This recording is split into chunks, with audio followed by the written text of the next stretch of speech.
Assalamualaikum warahmatullahi wabarakatuh. Selamat bertemu kembali dengan Bu Elvi anak-anak. Kali ini kita akan kembali melanjutkan belajar tentang jaringan tumbuhan. Materi yang dipelajari pada jaringan tumbuhan meliputi jaringan meristem, jaringan permanen. Jaringan meristem dan permanen ini sudah kita pelajari pada pertemuan yang lalu. Nah, kali ini kita akan membahas tentang struktur jaringan pada organ tumbuhan. Sedangkan kultur jaringan akan kita pelajari pada pertemuan yang selanjutnya. Anak-anak, apa saja macam-macam organ penyusun tanaman? Ya, macam-macam organ penyusun tubuh tumbuhan antara lain akar, batang, dan daun. Lah, organ itu sendiri adalah apa? Organ adalah kumpulan beberapa jaringan yang mempunyai fungsi tertentu. Nah, bagaimana dengan bunga? Nah, bunga pada tanaman sebenarnya adalah modifikasi dari daun dan ranting. Sedangkan kalau umbi ini merupakan modifikasi antara akar dan batang. Ya, ini umbinya bisa berupa umbi yang berasal dari akar ataupun umbi yang berasal dari batang. Contoh dari umbi akar ada ketela pohon, ada umbi yang berasal dari tanaman bunga dahlia, kemudian ada wortel. Sedangkan pada umbi batang contohnya adalah ubi jalar dan kentang. Baik anak-anak, kita pelajari satu persatu jaringan pada organ tumbuhan. Dalam hal ini pertama kali yaitu akar tumbuhan. Anak-anak, sebenarnya apa fungsi dari akar itu? Ya, fungsi dari akar antara lain satu, penopang tumbuhan agar tegak. Ya. Kemudian yang kedua, berfungsi sebagai tempat penyimpan cadangan makanan. Kemudian yang ketiga, sebagai penyerap air dan zat hara. Ya, itu antara lain fungsi dari akar. Seperti yang kalian ketahui bahwa tumbuhan berdasar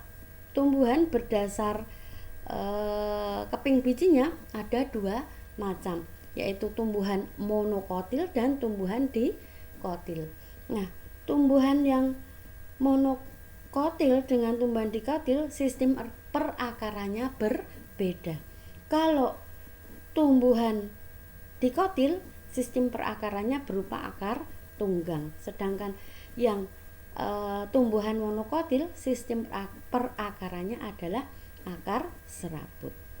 Ya, jadi seperti inilah akar tunggang ini dimiliki oleh tumbuhan dikotil. Kemudian akar serabut seperti inilah dimiliki oleh tumbuhan monokotil.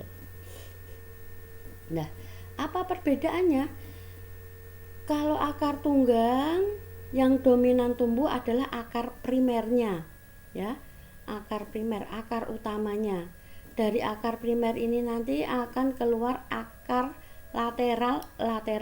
Lateral itu yang tumbuhnya ke samping, ya. Sedangkan kalau yang tumbuhan monokotil yang berkembang atau yang dominan tumbuh adalah akar lateralnya, akar yang tumbuh ke samping. Nah, dari akar lateral ini akan tumbuh bulu-bulu akar atau rambut-rambut akar. Nah, sebenarnya bagaimana morfologi akar tumbuhan dikotil? Morfologi itu berkaitan dengan bentuk luar akar tanaman itu sendiri. Nah, coba perhatikan pada gambar A ini. Morfologi atau bentuk luar dari suatu akar tumbuhan dikotil terdiri dari pangkal akar, kemudian ada batang akar, ada cabang akar, ada rambut akar. Di ujung rambut akar itu ada ujung akar. Nah, ujung akar ini apabila diperbesar akan tampak seperti ini. Nah, atau pada gambar B, ya, lebih jelas terlihat pada gambar B. pada ujung akar dilindungi oleh tudung akar atau kaliptra. Lah, apa fungsi dari kaliptra itu? Ya, kaliptra itu berfungsi untuk mencegah kerusakan mekanis pada ujung akar. Kerusakan mekanis itu artinya apa? Ya, agar ujung akar itu tidak rusak kalau bersentuhan atau bergesekan dengan partikel tanah atau bebatuan. Nah, ternyata akar itu memiliki 3 zona perkembangan. Yang pertama, dari bawah ke atas ini disebut zona pembelahan sel. Kemudian zona pemanjangan, berarti ini yang bagian yang memanjang. Kemudian zona pematangan itu zona atau daerah pendewasaan. Nah, zona pembelahan sel ini biasanya tersusun oleh sel-sel meristematik. Ya, meristematik itu sel-sel yang sifat selnya selalu tumbuh membelah. Kemudian zona pemanjangan ini juga disusun oleh sel-sel yang bersifat meristematik atau selalu tumbuh. Kemudian yang zona pematangan, ya, zona pematangan ini disusun oleh sel-sel yang sifat selnya sudah mengalami diferensiasi atau setiap selnya sudah memiliki fungsi khusus atau fungsi tertentu. Ya. Kemudian akar dikotil ini apabila dipotong secara melintang. Kalau seperti ini dipotong melintang, kalau dari samping seperti ini melintang, kalau dari atas ke bawah namanya membujur. Nah, ini kalau dipotong secara melintang, ya, penampang akar dikotil akan tampak seperti ini, akan terlihat bagian-bagian yang lebih jelas. Nah, penjelasan lebih lanjut dapat disimak pada slide berikutnya. Lah, inilah irisan penampang melintang akar tumbuhan, ya, atau disebut dengan anatomi. Anatomi itu berarti ya berkaitan dengan bagaimana letak dan fungsi sel-sel atau penyusun jaringan pada akar tumbuhan ini. Nah, coba perhatikan pada gambar ini, ya. Secara umum struktur akar itu tersusun oleh 4 unsur, ya. Dari luar ke dalam, yaitu pertama epidermis, kemudian yang kedua korteks, ya. Yang ketiga endodermis, kemudian yang keempat adalah stele. Epidermis, kemudian korteks, endodermis, dan stele. Stele ini merupakan silinder pusat. Di dalamnya berisi jaringan, di dalamnya berisi pembuluh pengangkutan. Nah, baik, kita ulas satu persatu bagaimana ciri dan fungsi dari masing-masing jaringan penyusun akar tumbuhan ini. Ya. Nah, ini sesuai judulnya, bagaimana ciri dan fungsi masing-masing jaringan penyusun akar. Kita mulai dari jaringan yang pertama, yaitu jaringan epidermis, ya. Epidermis ini, ya, terletak di paling luar. Sesuai namanya, epidermis. Epi itu tepi, dermis itu lapisan. Lapisan paling luar, berarti letak jaringannya di paling luar bagian tanaman. Nah, ini, ya. Kemudian berapa jumlah lapisan selnya? Jumlah lapisan selnya ini hanya 1 lapis saja. Bagaimana letak susunan letak antar selnya? Nah, ini susunan letak antar selnya rapat, ya, tidak ada rongga, rapat, tidak ada rongganya. Kemudian dinding selnya tipis, ya. Dinding selnya tipis ini memungkinkan air dan zat hara mudah masuk ke dalam jaringan penyusun akar selanjutnya, ya. Nah, epidermis ini mengalami modifikasi berupa bulu akar, ya. Jadi dia berubah bentuk menjadi beberapa tempat di epidermis ini mengalami perubahan bentuk atau modifikasi yang disebut dengan bulu akar. Nah, apa fungsi dari bulu akar ini? Fungsinya adalah membantu penyerapan air dan zat hara agar lebih efektif, ya, atau mempercepat penyerapan air dan garam-garam mineral dari tanah. Ya, dengan demikian apa fungsi dari jaringan epidermis? Fungsi dari jaringan epidermis adalah melindungi jaringan di bawahnya. Sampai di sini bisa dimengerti ya. Baik, jaringan penyusun akar yang kedua yaitu jaringan korteks. Ya, jaringan korteks ini. Ya. Jaringan korteks ini disusun oleh beberapa macam jaringan. Masih ingat kalian jenis atau macam-macam jaringan pada tumbuhan? Ada parenkim, ada kolenkim, ada sklerenkim, ada jaringan pengangkutan, ada jaringan gabus. Nah, pada korteks ini diisi oleh jaringan apa saja? Ya, yang pertama diisi oleh jaringan parenkim. Ya, parenkim.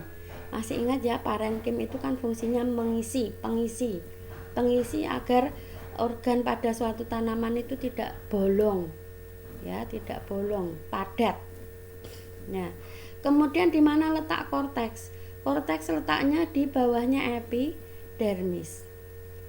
Kemudian bagaimana letak susunan antar selnya? Susunan letak antar selnya itu tidak rapat atau longgar. Karena longgar ini ada rongga-rongganya. Ya. Kemudian apa fungsi dari jaringan korteks? Menyimpan cadangan makanan. Salah satunya adalah menyimpan cadangan makanan. Oh ya, tadi saya katakan disusun oleh jaringan parenkim. Selain parenkim ini ada kolenkim, ada sklerenkim. Coba kolenkim dan sklerenkim itu termasuk jaringan apakah? Ya, kolenkim dan sklerenkim ini termasuk jaringan penyokong atau penguat. Berarti akarnya ini agar kuat, maka dia disokong oleh jaringan kolenkim ataupun sklerenkim. Coba nanti kalian amati apa perbedaan antara kolenkim dan sklerenkim. Ya.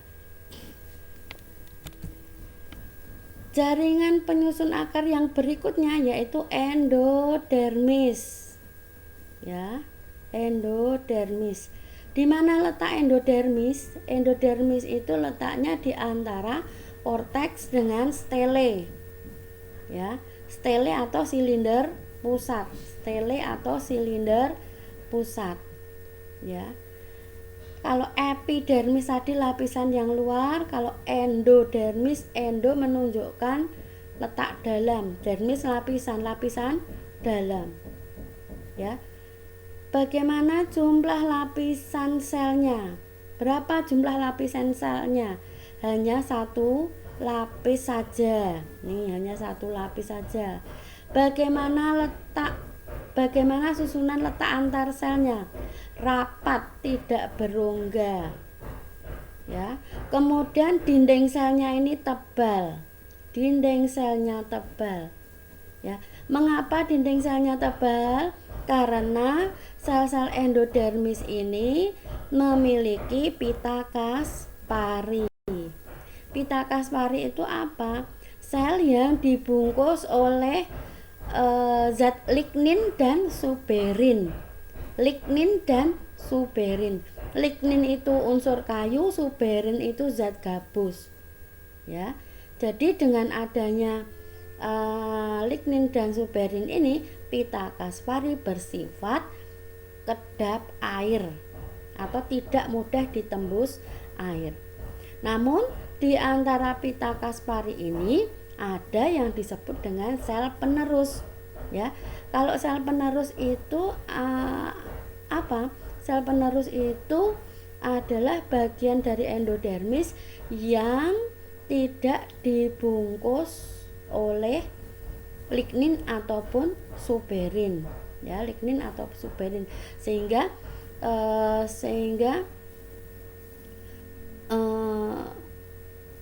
mudah ditembus oleh air, ya.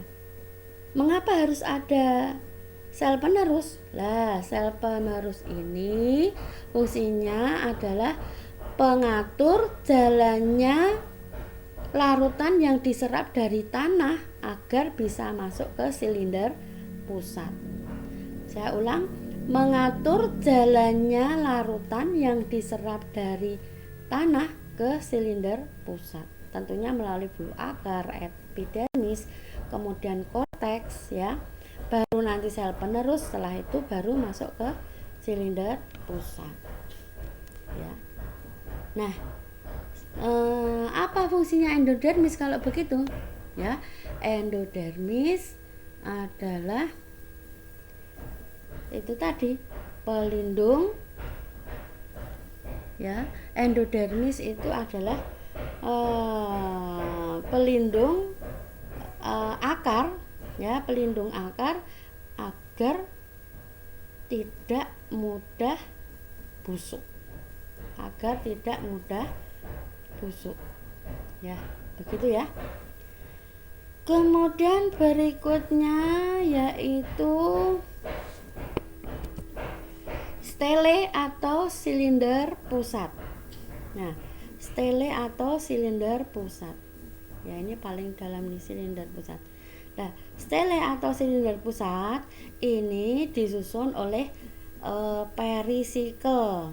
Nih, perisikel letaknya di bawah endodermis. Perisikel atau perikambium, ya. Perisikel atau perikambium ini fungsinya adalah untuk membentuk cabang akar dan kambium gabus pada akar dikotil. Membentuk cabang akar dan kambium gabus pada akar dikotil, ya. Kemudian selain perisikel perikambium ada jaringan pengangkutan. Jaringan pengangkutannya berupa silem dan fluem, ya. Silem biasanya berupa kalau pada penampang melintang seperti ini lubangnya besar-besar, ya. Kalau yang fluem itu lubangnya kecil-kecil. Kemudian terdalam lagi disusun oleh empulur, ya, atau inti akarnya. Nah, coba perhatikan ini, ya. Coba perhatikan perbedaan antara akar tumbuhan dikotil dengan akar tumbuhan monokotil. Nah, yang akar dikotil, coba perhatikan ini, silemnya berbentuk bintang, ya. Silem berbentuk bintang. Nah, ini bentuknya seperti bintang. Ini silem yang lubangnya besar-besar, ya. Letaknya di pusat akar, letaknya di tengah-tengah. Nah, fluem mengelilingi silem. Nah, ini silem. Di antara silem-silem ini ada fluemnya. Ini fluem. Nah, di antara silem dan fluem ini terdapat kambium. Sedangkan bagaimana akar monokotil? Ya, akar monokotil letak silem dan fluemnya berselang-seling membentuk lingkaran. Silem dan fluemnya selang-seling membentuk lingkaran. Coba perhatikan pada gambar akar tumbuhan monokotil. Silem, lubangnya besar. Kemudian ini fluem. Silem, fluem berselang-seling membentuk lingkaran dan tidak memiliki kambium, ya. Tidak memiliki kambium. Kemudian perhatikan, kalau akar dikotil tidak memiliki empulur, ya, sedangkan akar monokotil memiliki empulur atau inti. Empulurnya besar. Nah ini ya. Nah, baik, tadi sudah membahas tentang bagaimana akar monokotil dan akar dikotil. Nah, silakan kalian isikan titik-titik yang ada di tabel ini dengan keterangan secukupnya. Apabila memiliki ciri yang dimaksud, cukup diberi tanda centang saja. Ya. Bisakah kalian mengisi ini? Ya, tentu saja bisa. Atau mari kita kerjakan bersama-sama. Akar dikotil, epidermisnya ada. Akar monokotil, epidermisnya ada. Akar dikotil, korteksnya ada, mono juga ada. Endodermis, dikonya ada, mononya ada. Akar diko ada silem, akar mono juga ada silem, fluomnya ada, mononya juga ada. Nah ini letak silem dan fluomnya. Letak silem dan fluomnya bagaimana? Ya, coba ini sebagai alat bantunya. Silemnya berbentuk seperti bintang. Ya, silemnya berbentuk seperti bintang. Kemudian diantaranya ada fluomnya, di antara silem dan fluom ada kambiumnya. Berarti ini ada kambiumnya. Kalau yang akar mono bagaimana? Ya, letak silem dan fluom berselang-seling membentuk lingkaran. Ya, tidak memiliki kambium. Mungkin bisa ditambahkan lagi di sini optionnya E, yaitu empulur. Ya, akar dikotil tidak memiliki empulur.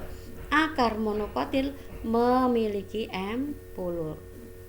Sampai di sini bisa kalian pelajari dengan baik ya.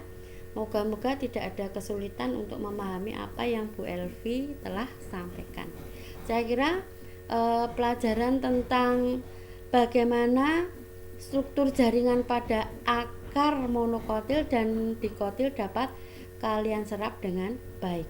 Untuk pertemuan selanjutnya nanti kita akan membahas tentang struktur batang dan daun pada tanaman. Ya, terima kasih pelajaran Bu Elvi cukupkan sampai sekian.